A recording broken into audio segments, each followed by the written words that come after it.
Bonjour bien-aimés, bonjour très chers amis. Alors quel autre privilège, n'est-ce pas, de pouvoir nous retrouver encore en ce mardi matin 22 juillet 2025, n'est-ce pas, dans le cadre de notre partage quotidien de la parole de Dieu, un jour pour un verset pour un jour. Nous bénissons le Seigneur pour ce moment et nous espérons que voilà, votre semaine a bien commencé, a bien démarré et que voilà, vous vous êtes bien réveillés également ce matin. Alors pourquoi ne pas commencer par rendre grâce à celui qui est l'auteur de la vie et qui a mené ce jour à l'existence. Éternel notre Dieu, nous te bénissons, nous te rendons grâce et gloire. Tu es l'auteur de ce jour et nous voulons croire que c'est à dessein que tu as maintenu en nous ce précieux souffle de vie. Nous prions, Seigneur notre Dieu, que alors que tu nous accordes de pouvoir, Seigneur, nous lancer dans cette journée, nous prions que ta bonne main soit sur nous. Nous prions que ton esprit se saisisse de nous, qui nous conduise, qui nous instruise et qui nous montre la voie à suivre. Bien plus, ô notre Dieu, qui laisse ses regards sur nous tout au long de ce jour. Nous prions que tu nous protèges. Nous prions que tu protèges les nôtres. Nous prions que tu protèges ton Église. Et nous prions que tu protèges chaque localité où tes enfants, Seigneur notre Dieu, de jour comme de nuit, crient ton nom, proclament ton nom, chantent ton nom et t'adorent et te vénèrent et te célèbrent. Fais-le, Seigneur notre Dieu, au nom de Jésus-Christ. Amen. Alors ce matin, nous allons poursuivre notre méditation en posant un regard très particulier sur le verset suivant, c'est-à-dire le verset 27 du deuxième chapitre du livre d'Actes des Apôtres. Celui-ci dit ceci, je nous ai gardé 3 versions. La première, parole vivante, elle dit « Car tu n'abandonneras pas mon âme au séjour des morts, et tu ne permettras pas que ton élu se décompose dans la tombe. » La version Semeur dit « Tu ne m'abandonneras pas dans le séjour des morts.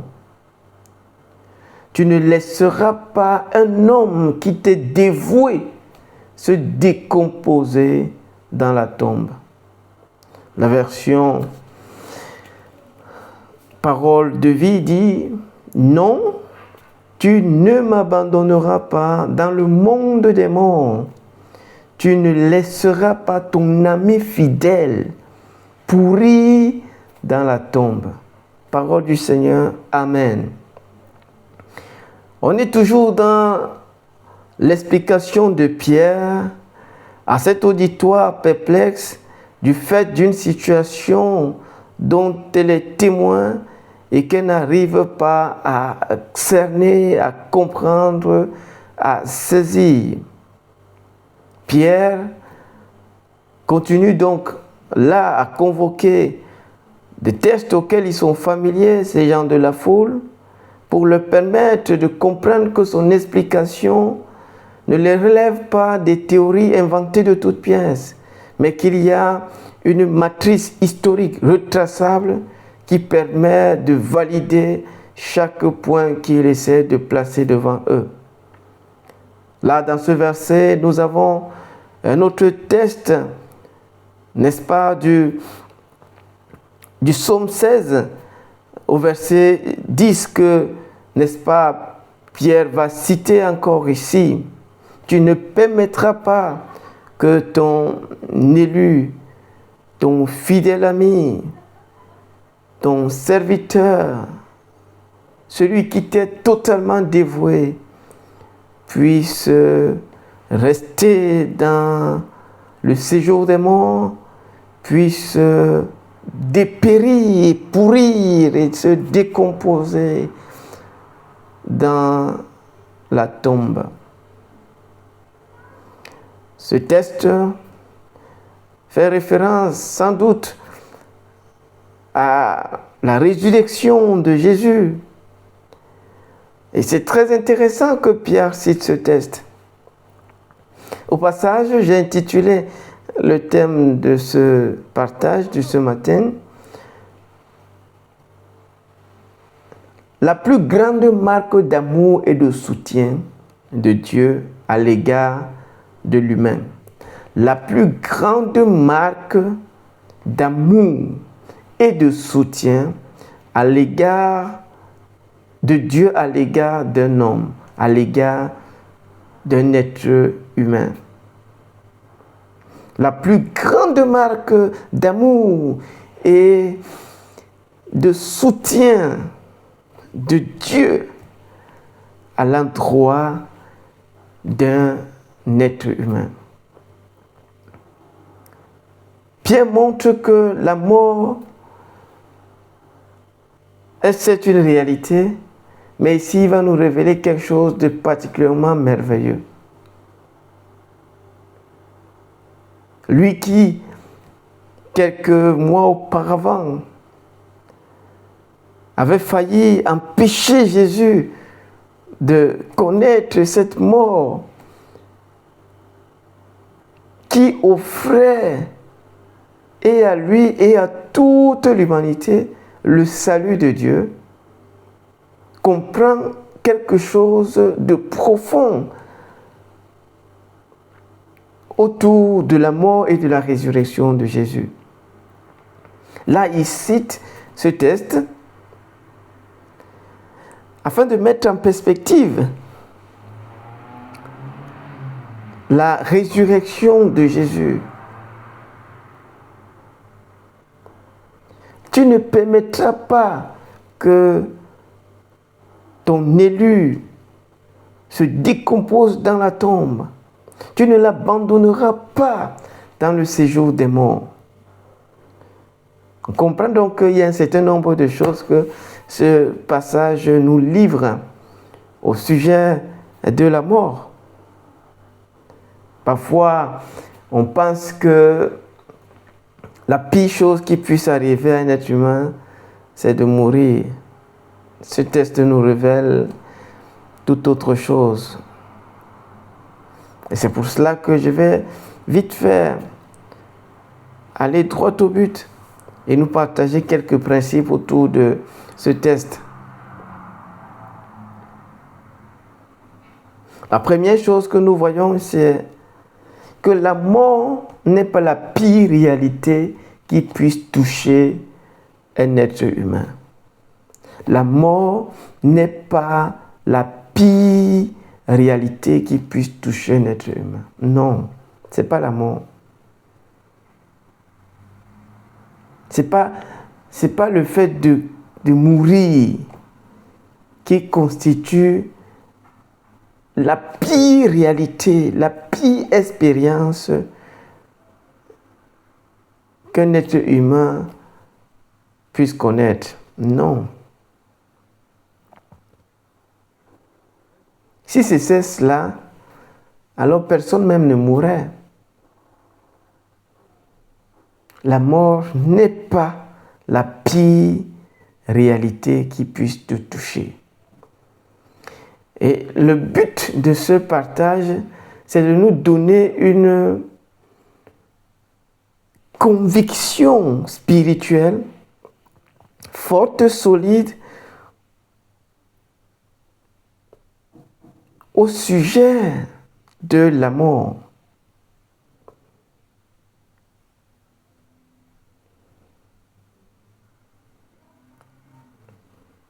La deuxième chose, c'est que la mort n'est pas la pire expérience de l'existence humaine.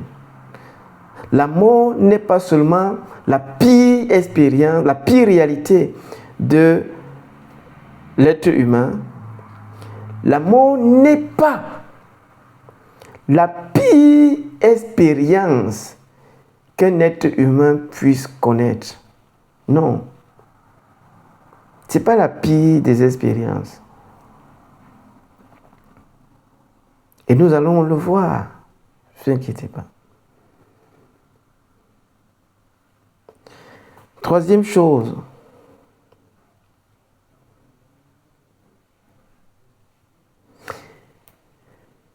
rester dans le séjour des morts est le pire endroit où quelqu'un puisse habiter, demeurer. Ce n'est pas la mort qui est la pire réalité, la pire expérience. La pire expérience, c'est le fait de rester dans le séjour des morts.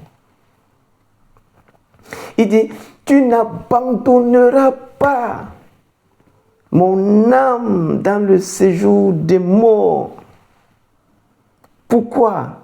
Parce que laisser mon âme dans le séjour des morts, c'est la pire expérience qui puisse m'arriver.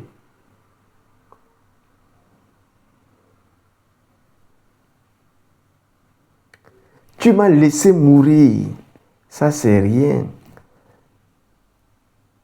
Mais il n'était pas possible de me laisser dans le séjour de la mort. Pourquoi? Parce que c'est effectivement le pire endroit où l'on puisse habiter.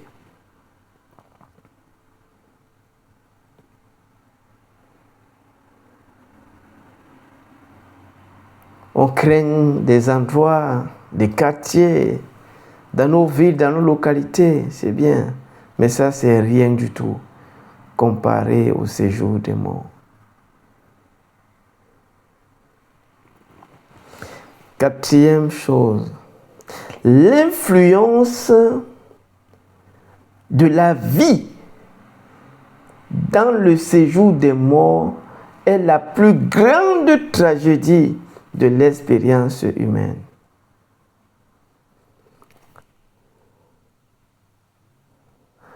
C'est que le séjour des morts a des réalités extrêmement difficiles, extrêmement douloureuses, extrêmement mortifères, pestilentielles.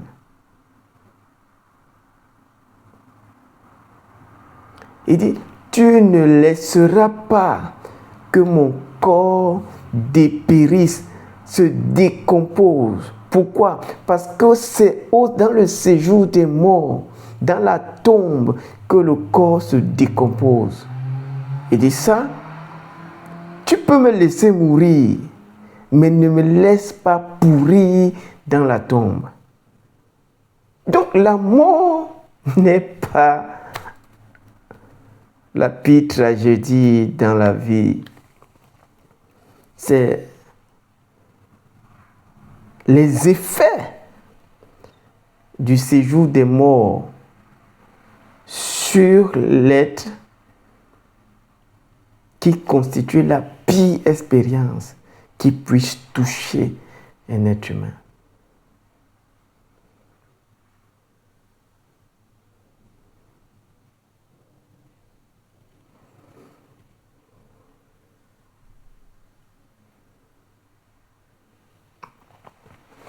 Cinquième chose, ce n'est pas la mort qu'il faut craindre, mais le séjour dans la mort. Ce n'est pas la mort qu'il faut craindre. Jésus n'a pas craint la mort. Il a offert sa vie. Mais ce qui n'était pas possible pour lui d'expérimenter, c'est de rester dans le séjour des morts. Donc, si tu as peur de la mort, tu es vraiment misérable. Il n'invite pas les gens à se suicider, alors c'est la tragédie, ça. C'est ça qu'il ne faut jamais par contre commettre. Mais ce n'est pas la mort que nous devons craindre.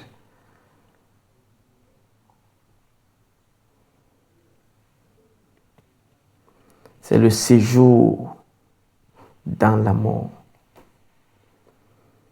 Jésus-Christ n'a pas craint la mort. Étienne n'a pas craint la mort.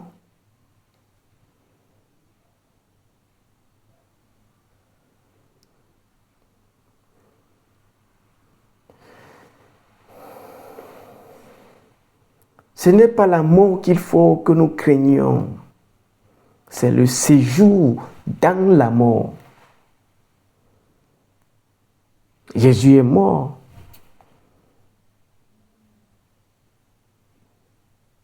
Mais il ne pouvait pas rester dans la mort.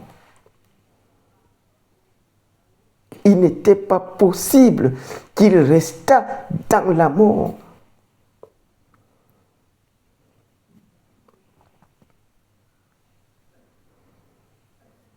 Ce n'est pas la mort qu'il faut craindre. Nous allons tous mourir. D'une manière ou d'une autre, nous allons tous mourir. Mais ce qu'il faut craindre, c'est le séjour dans la mort. 6e chose, ce n'est même pas le séjour des morts qu'il faut craindre, qu'il faut redouter, mais c'est les effets néfastes du séjour des morts qu'il faut fuir, qu'il faut éviter. Parce que ce que le séjour des morts fait aux gens qui y vont, lorsqu'ils restent là-bas indéfiniment, c'est qu'elle est détruite. Elle est décompose. Elle est fait souffrir. Pas étonnant que lorsque l'homme riche dans la parabole du pauvre et de l'homme riche, dans Luc 16, quand il est dans le séjour des morts, la Bible dit qu'il est en proie aux ténèbres. Mais il était mort. C'était rien ça. Mais ce qui était pire que la mort, c'était le séjour dans les ténèbres. C'est-à-dire que lui qui était indifférent, lui qui ne pensait qu'à lui-même, dans le séjour des morts, compte tenu des effets sur son corps, sur sa personne, sur son être, sur son âme, les douleurs, l'agonie incessante qu'il expérimentait, lui rendait un peu altruiste, au point de penser à ses frères qui étaient encore en vie sur la terre, au point de dire que Abraham envoie Lazare apporter le message de bonne nouvelle. Donc ce n'est pas le séjour des morts qu'il faut craindre, mais c'est les effets néfastes du séjour des morts qu'il faut redouter, qu'il faut éviter.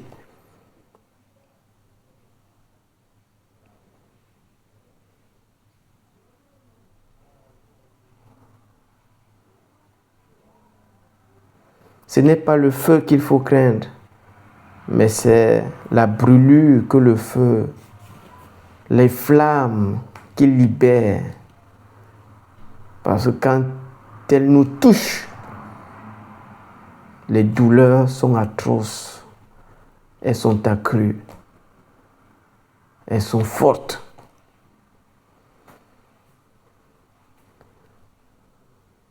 L'homme riche pensait que la mort était la seule chose la plus difficile à expérimenter. Mais il s'est rendu compte que non,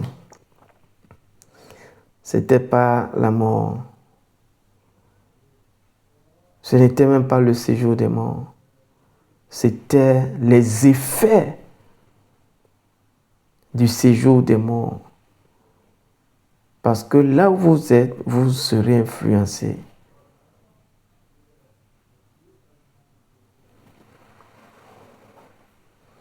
Septième chose. La plus grande marque d'amour n'est pas de nous épargner la mort, mais de nous éviter de passer un séjour indéfini dans la mort.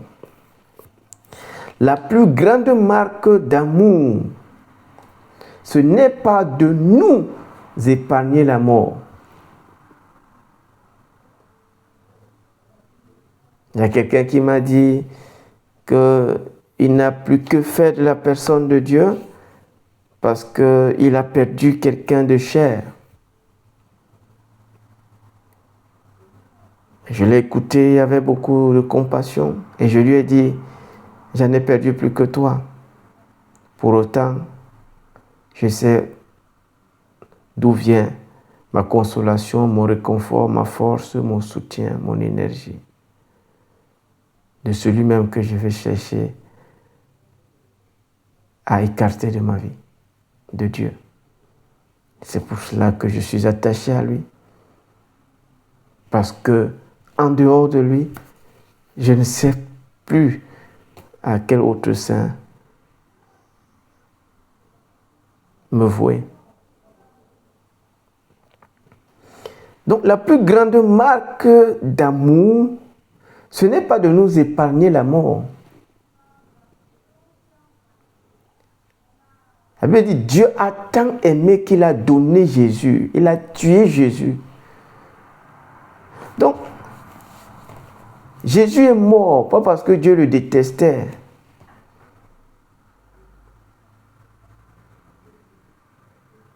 Donc, la plus grande marque d'amour, ce n'est pas de nous épargner la mort. Mais c'est de nous éviter de passer un séjour indéfini dans le séjour des morts.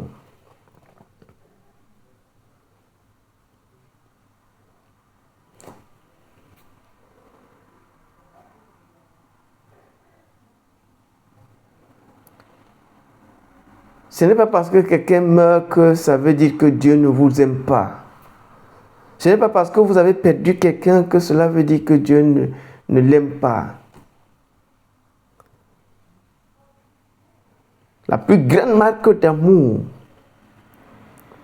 c'est de nous éviter le séjour indéfini dans la mort. Jésus est mort, mais il n'était pas possible qu'il soit laissé dans le séjour des morts. Pourquoi? Parce que le Père l'aime. Et le Père a apprécié le travail qu'il a fait ici-bas. Il ne pouvait donc pas abandonner, n'est-ce pas, son âme dans le séjour des morts. Huitième chose, Dieu est avec ceux qui lui sont dévoués, même dans la mort.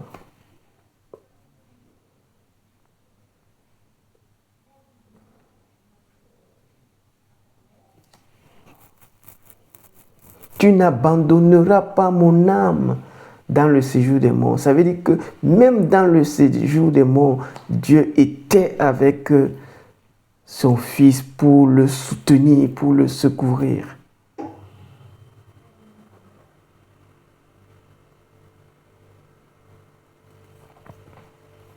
Donc Dieu est avec tous ceux qui lui sont dévoués. Ça veut dire que si vous n'êtes pas dévoué au Seigneur, il va vous laisser dans le séjour des morts. Et il va laisser que vous dépérissiez, que vous décomposiez, que vous souffriez cruellement dans le séjour des morts.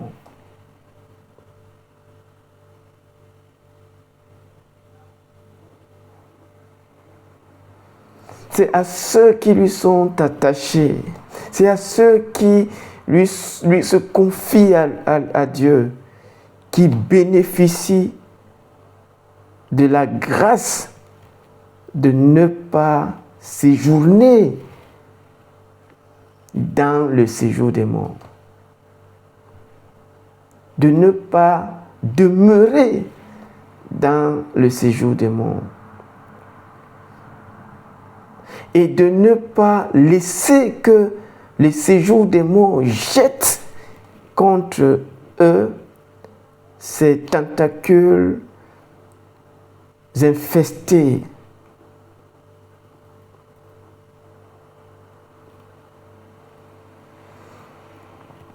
Neuvième chose, l'expression de soutien et d'amour la plus grande de Dieu envers l'humain n'est pas de lui éviter la mort, mais de lui épargner une vie continue dans le séjour des morts.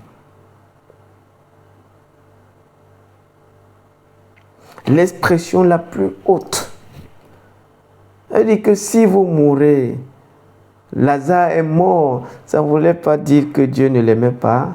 La preuve, c'est que quand il est même mort, il est allé au ciel se réjouir. Dieu lui a démontré son amour, pas sur la terre, mais en lui épargnant de passer une éternité en enfer.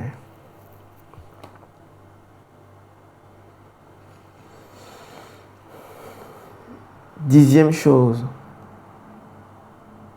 la vie sur terre n'est pas le seul endroit où Dieu manifeste son amour envers ceux qui se confient à lui. Ça, même si vous n'avez pas compris tous les autres, j'aimerais vous supplier de garder celui-là. En tout cas, les trois dernières choses, trois derniers points que j'aimerais partager avec vous avant qu'on ne prie et qu'on ne sait pas.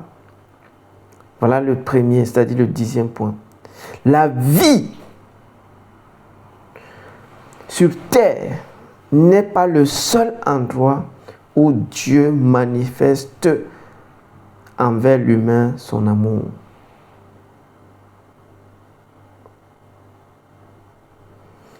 Dieu peut ne rien vous donner dans ce bas monde. Ça ne veut pas dire qu'il ne vous aime pas si vous vous confiez à lui. Je venais de citer Lazare tout à l'heure. C'était un homme pauvre. Est-ce parce que Dieu ne l'aimait pas? Non. Dieu lui avait privé même de la bonne santé.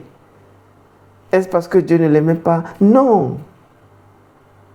La vie sur terre n'est pas le seul endroit où Dieu manifeste son amour envers l'humain, envers celui qui lui confie sa vie, envers celui qui place en lui sa confiance, envers celui qui lui est dévoué. Vous pouvez aimer Dieu de tout votre cœur dans ce bas monde et ne pas recevoir ces choses que le monde donne, offre. Cela ne veut pas dire que Dieu ne vous aime pas. Cela ne veut pas dire que Dieu ne vous considère pas.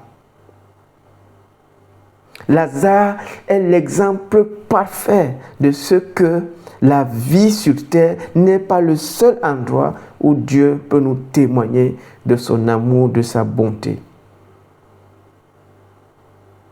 Parce qu'après la terre, il y a une autre vie.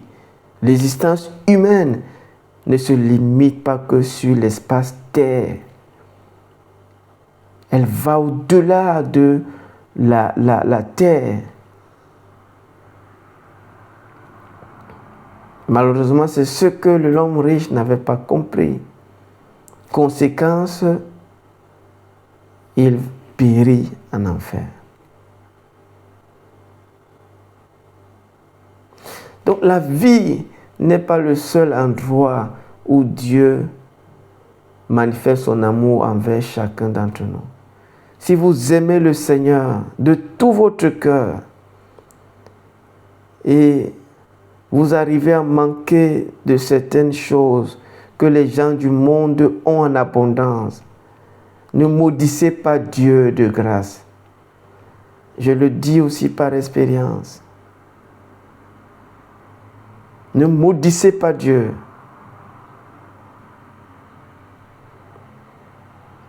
Vous apprécierez son amour à un autre moment, à un autre endroit. Lazare pouvait maudire quelque part, peut-être dans son cœur. Seigneur, mais pourquoi je te sers, mais je n'ai rien. Seigneur, pourquoi je te suis fidèle, mais je n'ai rien. L'apôtre Paul le dit clairement, que si notre espérance était sur la terre, nous serons les pires, les misérables, les plus misérables de tous les hommes. C'est parce que nous avons une espérance bienheureuse qui nous attend dans l'éternité, de l'autre côté de la mort.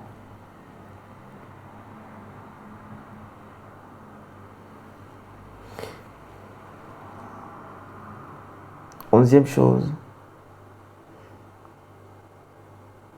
c'est à l'existence heureuse après la mort qu'il nous faut apprécier ultimement et véritablement l'amour et le soutien de Dieu à notre égard. Vous pouvez avoir toutes les bénédictions dans ce monde-ci, mais si vous mourrez et que vous restez dans le séjour des morts, à quoi vous aura-t-il servi? La Bible ne dit-elle pas, et que sert-il à un homme de gagner le monde s'il perd son âme? Que donnerait un homme en échange de son âme?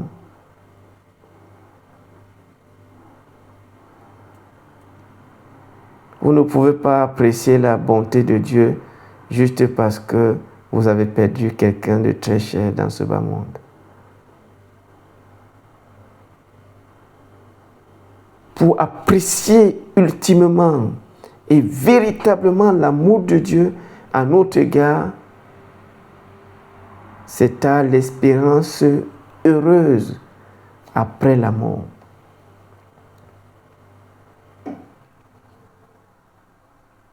Étienne était totalement dévoué à Dieu. Mais il a subi le martyre. Parce qu'il savait que il n'y a que cette voie-là. Il savait que la mort n'était pas la pire tragédie qui puisse lui arriver. Ça lui ouvrait plutôt la porte à la félicité céleste qui l'attendait. Dernier point, 12e. Notre relation avec Dieu dans ce bas monde-ci détermine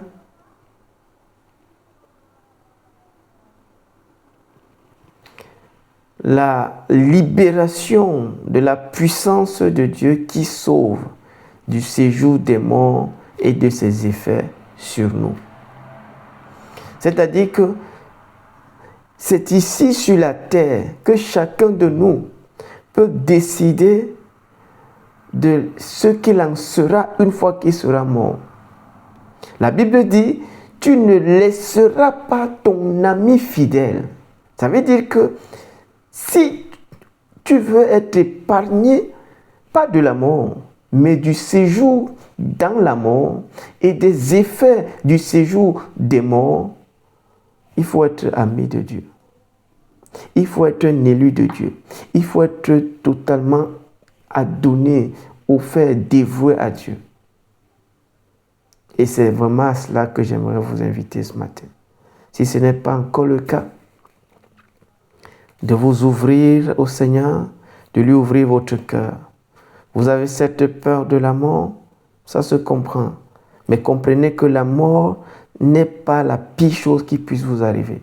La pire des choses qui puissent vous arriver, c'est la vie dans le séjour des morts. Mais vous avez un moyen d'y échapper. Vous avez un moyen d'en être préservé. C'est de devenir ami de Dieu. Devenir ami fidèle de Dieu.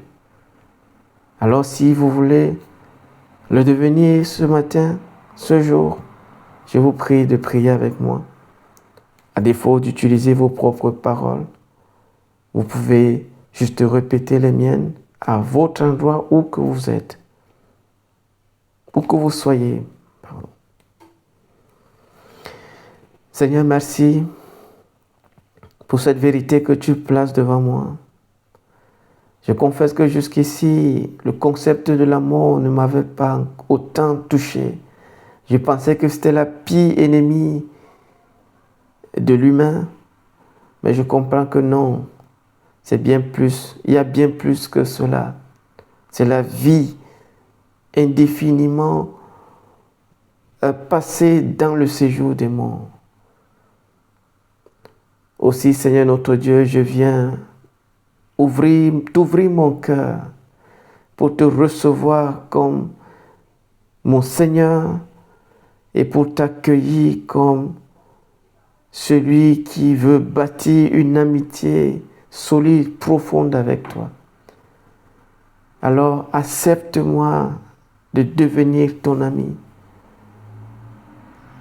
et offre-moi ce salut qui me pargnera de la vie indéfinie dans le séjour des morts et des effets néfastes du séjour des morts sur mon âme. Fais-le s'il te plaît, Seigneur, au nom de Jésus-Christ. Amen. Dieu nous bénisse et retrouvons-nous demain pour un autre petit moment de partage d'une portion des Saintes Écritures. Paix dans le Seigneur.